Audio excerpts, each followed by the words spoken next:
Alors, la problématique de l'atelier qu'on a abordé ce matin, c'est celle du développement des brevets essentiels aux normes dans des contextes qui sont beaucoup plus généraux que ceux que l'on pourrait penser. Un brevet essentiel à une norme, c'est un brevet qui va être nécessairement mis en œuvre lorsque l'on vend des produits qui sont conformes à cette norme.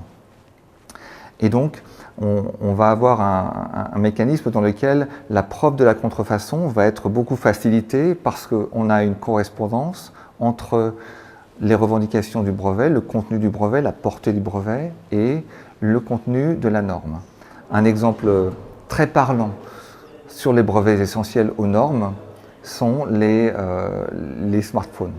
Les smartphones sont des objets que tout le monde a dans sa poche et qui mettent en œuvre, qui utilisent des dizaines de normes, parmi lesquelles des normes très connues comme la norme USB, la norme Wi-Fi, la norme 4G, et bientôt on aura l'utilisation de la norme 5G. La conclusion de notre atelier, c'est de dire que les brevets essentiels, c'est pour tout le monde, y compris les PME et les startups.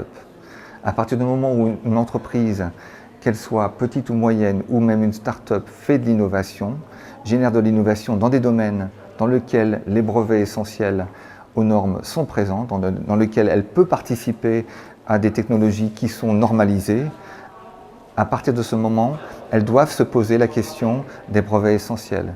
Et il n'y a pas de barrière du simple fait de la taille d'une entreprise à se développer un portefeuille de brevets essentiels. Nous avons des clients PME qui travaillent dans des domaines qui sont normalisés et pour lesquels nous développons des portefeuilles de brevets essentiels.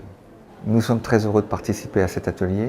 Cela fait plusieurs années que nous venons participer à cette conférence pour accompagner nos clients. Cette année, nous avons été sponsors et ravis de l'être parce que cela nous a permis de partager notre savoir-faire avec nos clients, qui sont les organismes de recherche publique, les SAT, pour faire de la valorisation de leurs brevets sur une question aussi importante que les brevets essentiels qui, encore une fois, ne sont pas réservés aux grandes entreprises.